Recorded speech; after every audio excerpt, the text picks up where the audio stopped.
Assalamualaikum everybody, and welcome back to my channel.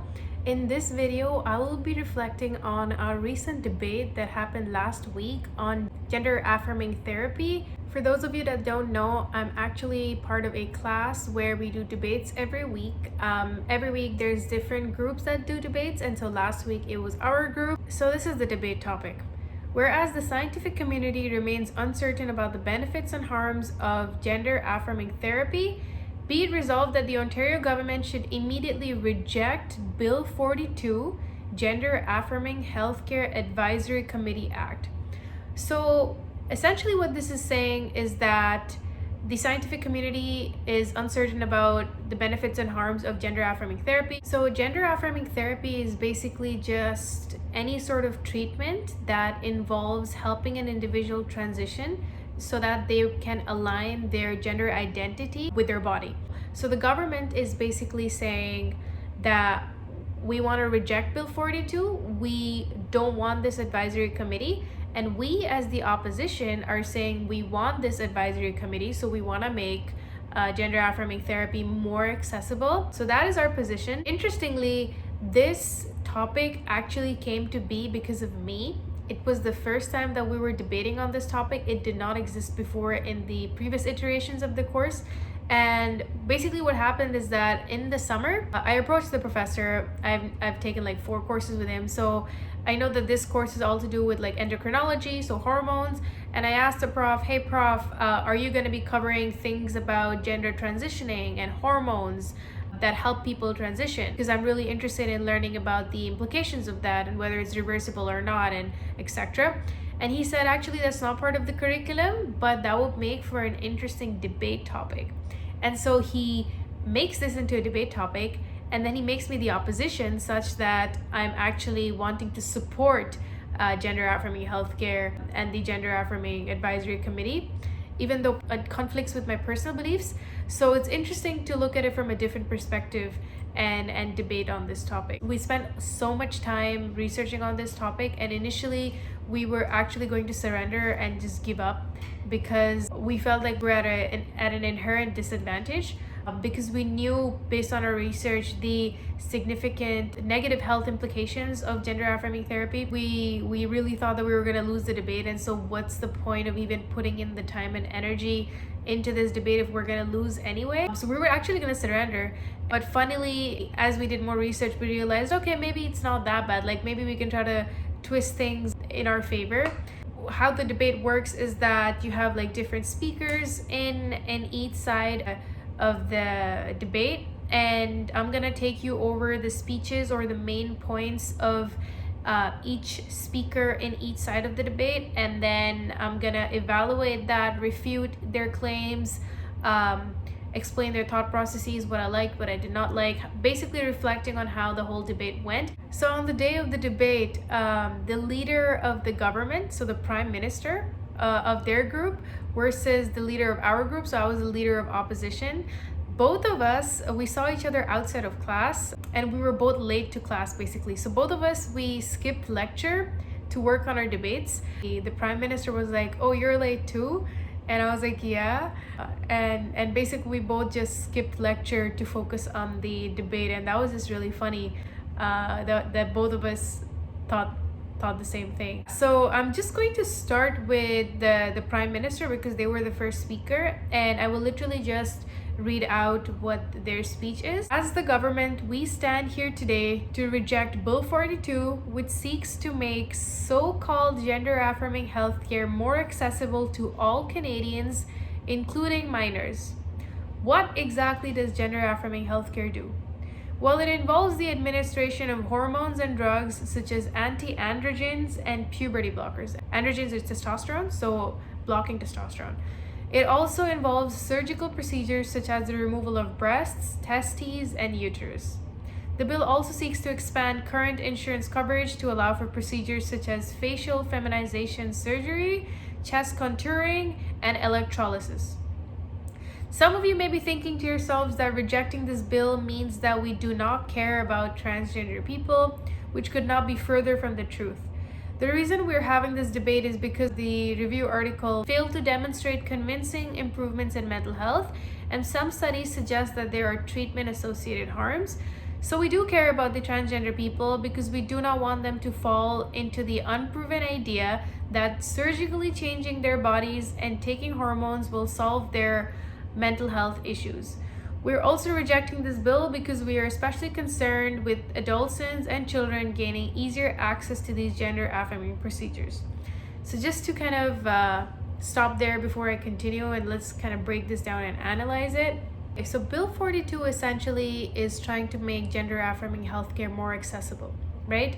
And this is to everyone, including minors. And currently in Ontario, there actually is no minimum age or age restriction to receive gender affirming healthcare, which means that even minors can undergo surgery and obviously hormone blockers, which is a big concern because these puberty blockers and surgeries can have lifelong implications. And so the fact that you can be a minor and still undergo it without the need for parental consent, by the way, because you're known as a mature minor, is concerning. So that's the point that the Prime Minister was trying to bring out here. So he was also wanting to reject this bill because the research on the actual implication, so the mental health implication of gender affirming therapy is again inconclusive. One side says that gender affirming therapy actually reduces suicide levels, whereas the other research says that no, actually it increases level of suicide and it worsens mental health. It's a new area of research. So we should not be making gender affirming healthcare more accessible when the research itself is inconclusive. Another point that he was trying to emphasize is that changing their bodies will not solve the underlying mental health issue. Those are the main points. Let's continue. One of our fundamentals of our developed society is to have strong evidence for the efficacy and safety of drugs and surgeries before making them accessible to the public, let alone promoting them. So why should we allow this bill that literally seeks to define gender affirming healthcare as life-saving when the scientific community itself has not agreed on its benefits, and when the consequences of undergoing these surgeries and taking these drugs can be life-changing at best and fatal at worst?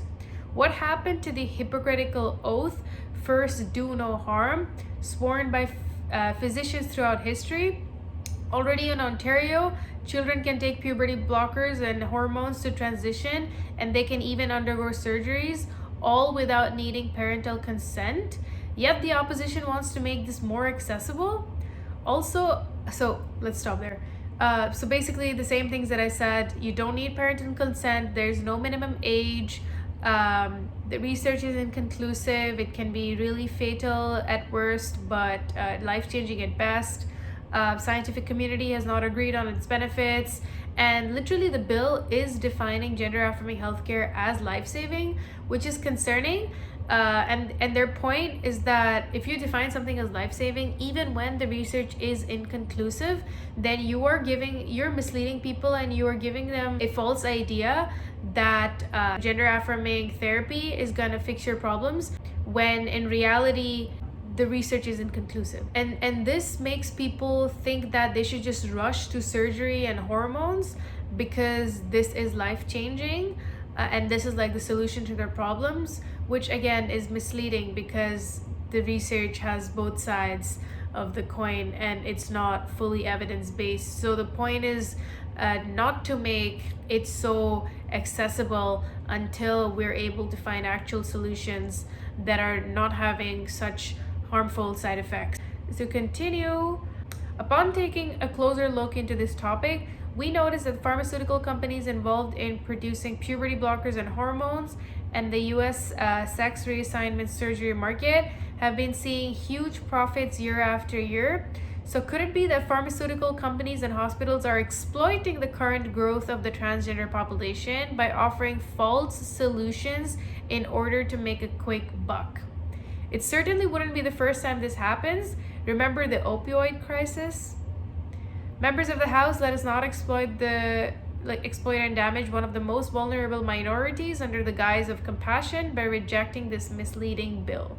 So then it was my turn to refute the Prime Minister and his points. So what I talked about was the poor mental health seen in the LGBTQ community, and I emphasized that a lot of studies talked about how receiving gender affirming healthcare actually showed improvements in mental health. The entire point of having this advisory committee is to improve access to gender affirming healthcare. The treatment is gender affirming healthcare, and so this is why we want to promote it. Another thing that I mentioned in my speech, which the government did not refute at all, was talking about the indigenous community. So I'm just going to read this section off of my speech. The advisory committee will also include two-spirited individuals from the indigenous community who are part of the broader gender diverse community. Canada's colonization has led to the loss of two-spirited identity and roots of the indigenous people. The government would be hypocritical if they claimed to care about truth and reconciliation while simultaneously preventing indigenous people from better access to gender affirming care. We argue that offering gender affirming healthcare services is part of decolonization.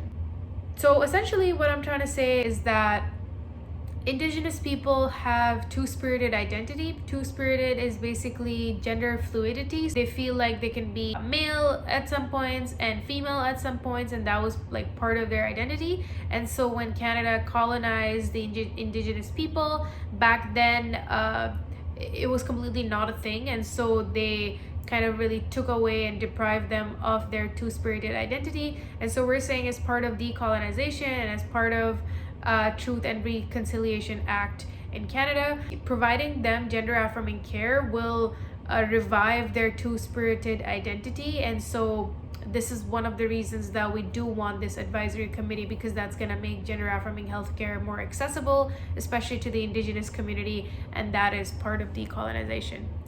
I know it's a stretch, it's really interesting and cool, but it was a strong point, I personally believe, and they did not refute it. So yeah. To conclude, with or without this bill, gender affirming healthcare is already happening.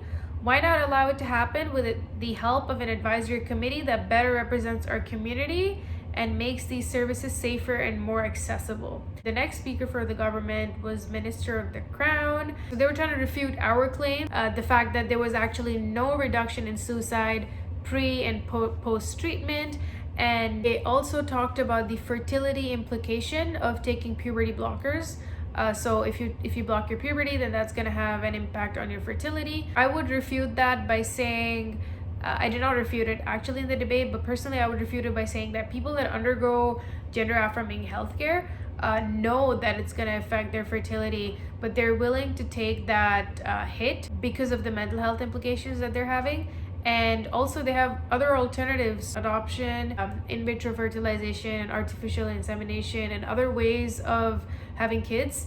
But then they could refute my claim by saying that then why are children who don't even have the cognitive maturation for making these decisions, why are they being given these puberty blockers and these hormone therapies when it's gonna impact their fertility in the long run, because they are not making informed decisions at such an early age. So fine, if you're administering it to older individuals that can make these decisions about reproduction and fertility later in life, then sure. But what about children that are so vulnerable and don't have the mental maturity to make these decisions? So that would be their counter to that. So just wanted to put that out there. Another interesting point that there is, and I'm just going to read it out: the increasing societal pressures which shapes views of people being either too masculine or feminine orders our society to simply be forced into either of these boxes.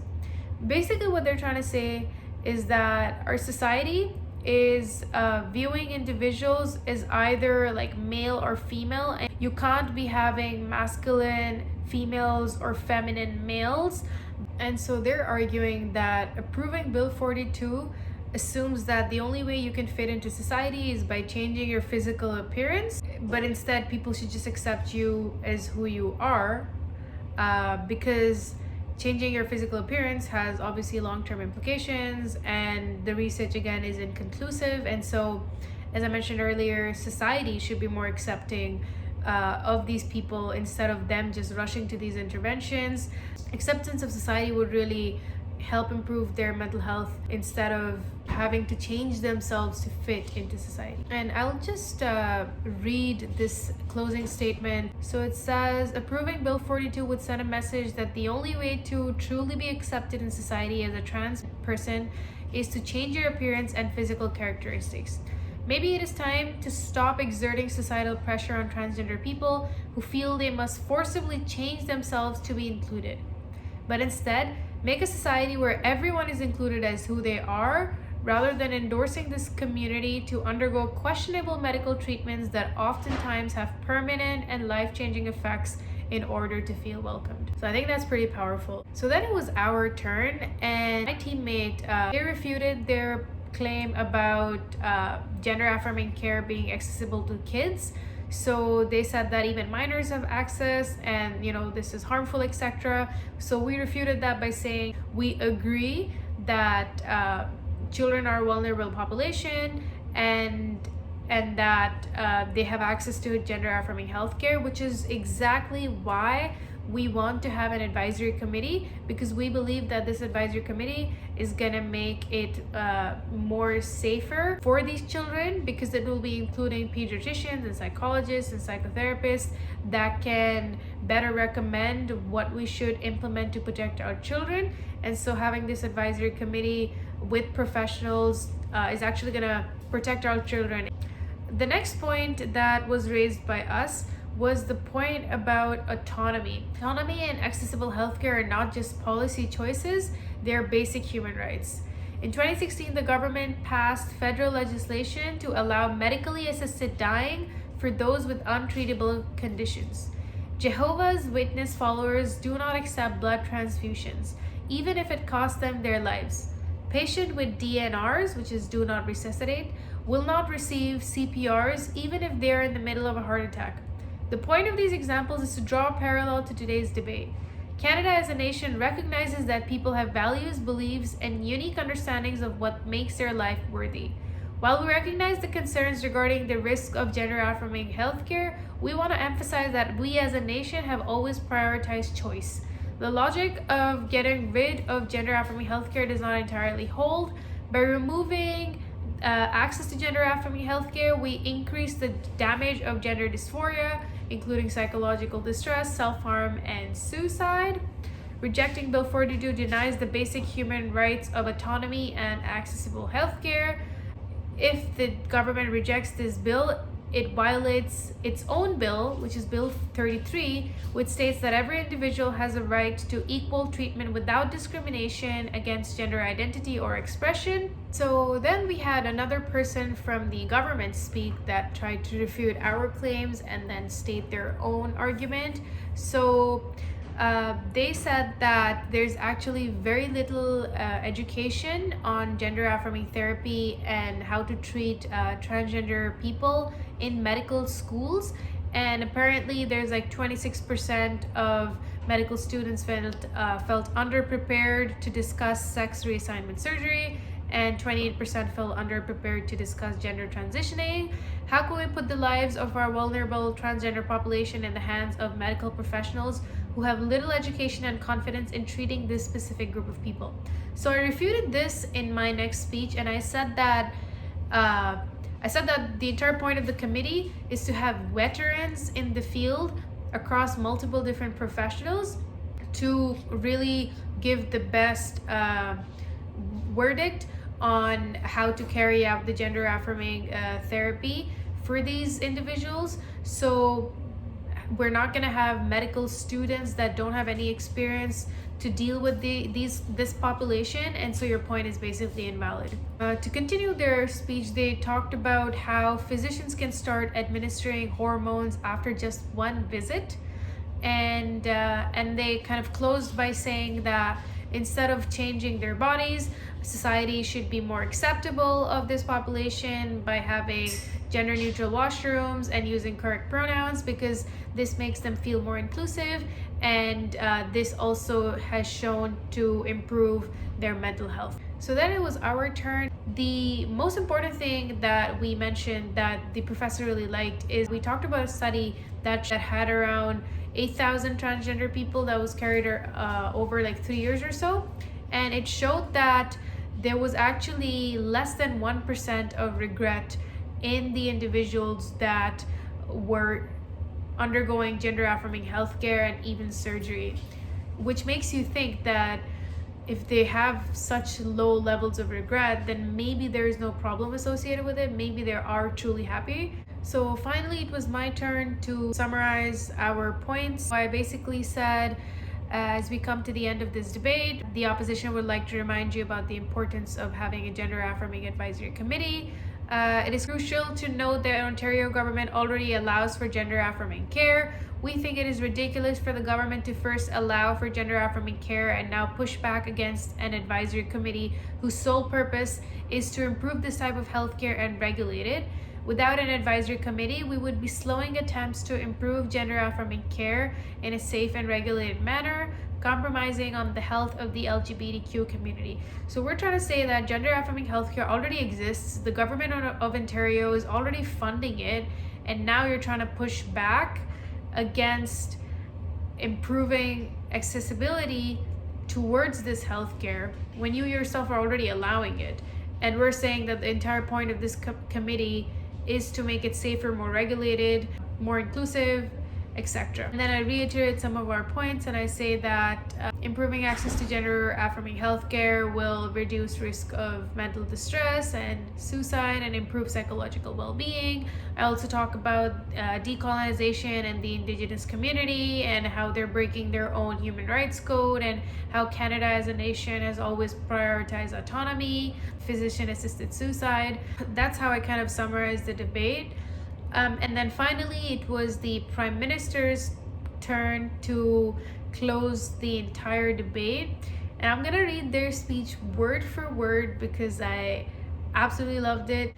To conclude this debate, let us remind you that we are not banning gender affirming procedures, nor are we restricting them. We are also not taking away any of the rights of the transgender people or the rights of anyone else. We're simply here to reject Bill 42. Why? Because one of its main goals is to define gender affirming procedures as life-saving, even though the science, as we have demonstrated, is ambiguous at best. Impressionable teenagers will start adopting the belief that taking drugs and undergoing surgeries is the cure to their psychological problems. Instead, let us reallocate those taxpayer dollars towards actual evidence-based solutions, such as funding psychological research that aims to solve the inner conflict in transgender people, rather than rushing towards drugs and surgeries. Before I read the rest of it, I just want to talk about this part where he says that we should reallocate the funds to do more research into solving their inner conflict, which actually, if I was able to refute this, I would say that that is actually unethical and illegal in Canada. So the DSM-5 actually puts the treatment of gender dysphoria as gender affirming therapy. And if you as a physician try to challenge their beliefs or challenge their conflict instead of accepting it, then that is called conversion therapy, and you're not allowed to do that. Like, you're not allowed to challenge their beliefs. You, as part of the law, like, you're supposed to accept it and validate it, which is funny because when you go for therapy, usually like for things like CBT, etc., usually people are challenging, like the therapist is challenging their beliefs, but here you're going for therapy, but they're validating and they're accepting it, which is kind of counterintuitive to the entire point of therapy. Also, since one of the primary reasons of suicide is unacceptance by society, we could fund educational programs about transgenderism to decrease bullying in schools and workspaces, and to make people more aware of the issues faced by a vulnerable population, and to change how society views transgender people instead of changing their own bodies. Okay, so this is my most favorite part in the entire debate. He says, human bodies are not merely pieces of Lego where you can simply disassemble and reassemble different parts and everything would be fine and dandy afterwards. And regarding hormones and puberty blockers, if we have learned anything in this endocrinology course, It is the importance of maintaining healthy levels of our natural hormones, and that being deficient or exceeding the normal amount, as is the case with administering hormones and hormone blockers to transgender people, could lead to a wide array of physical and, most importantly, psychological problems. Which means that when taking these drugs, we could be causing mental health issues when our intended goal was to alleviate them. Again, Bill 42 seeks to allocate the limited funds of the government towards more gender affirming procedures that the scientific community has not agreed on. And so we reject it because transgender people need real evidence-based care and not a false narrative. If we truly care about transgender people, let us not be swayed by superficially appealing procedures and work towards supporting actual evidence-based treatments and creating a more inclusive environment for everyone. That was the entire debate. I obviously went through their entire research document, and there was just so much of amazing information and enlightening information. A few points that they did not mention in their speech, which was part of their research document, which would have made their arguments so much stronger, but for some reason they did not include it. But I just wanted to mention it here. How currently there is an enormous physician shortage, and so physicians should be focusing more on the life-threatening diseases and surgeries that they have to do compared to just rushing into these gender affirming surgeries and hormones, and how there is a big wait list for life-saving surgery. So apparently there's like 250,000 patients that need surgeries but have been waiting for months, and there's like this enormous backlog anyway, so might as well reallocate the resources and the money to resolving a pre-existing issue. And how the healthcare sector is already severely underfunded by $21 billion. And another thing is that there's the transition or die narrative. So if you don't transition, then you're gonna die, which again, they talked about is misleading because again, the research is inconclusive. So I strongly believed that the government would win because of just the sheer number of points that they had. You know how it's accessible to minors and there's no minimum age and you don't need parental consent, and the mental health impacts and the physiological impacts, and you know how society should just accept them as they are and make it more accommodating, and they should not rush to these interventions when the research is inconclusive, and that we're not Lego pieces, and that the industry is exploiting them. And there's just so many good points that they brought that I really thought that they would win, because all we talked about is just having a committee that's going to make it more accessible. But again, making more accessible is risky, right, from the government's perspective. So then we justified it by saying, okay, we're going to make it more regulated and safer, and we talked about lower levels of regret and the indigenous community, etc.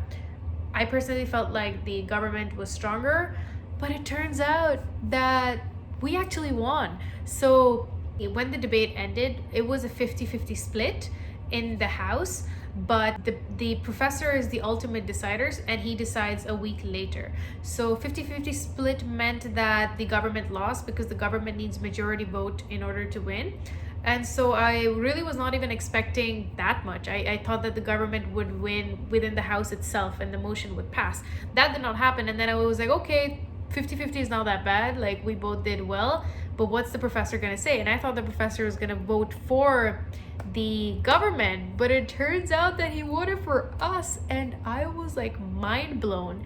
And it was really insane because I was actually sitting with the Prime Minister a few days ago, just reflecting on the debate, and I had some questions about their research. And then at that very moment, he was telling me how the results are out, which I did not expect. They were supposed to come out like 2 days later, and he tells me that we won, and I was just like mind blown because I felt like our points were not as strong as their points were, but that's what happened. And essentially what made us win, what really bought it for him, was the regret study. The fact that there was such low levels of regret really managed to convince him that maybe it doesn't seem like there's harm associated with it after all. Like what's the harm, right? People can just do it if there's no regret. But it's just really sad because he failed to recognize all the other amazing points that the government talked about, specifically the prime minister. So I personally would have voted for the government, but it is what it is, and this is my reflection video on the debate. Super heated. Thank you so much for watching this video. I hope you liked it, and please like and subscribe if you enjoyed it.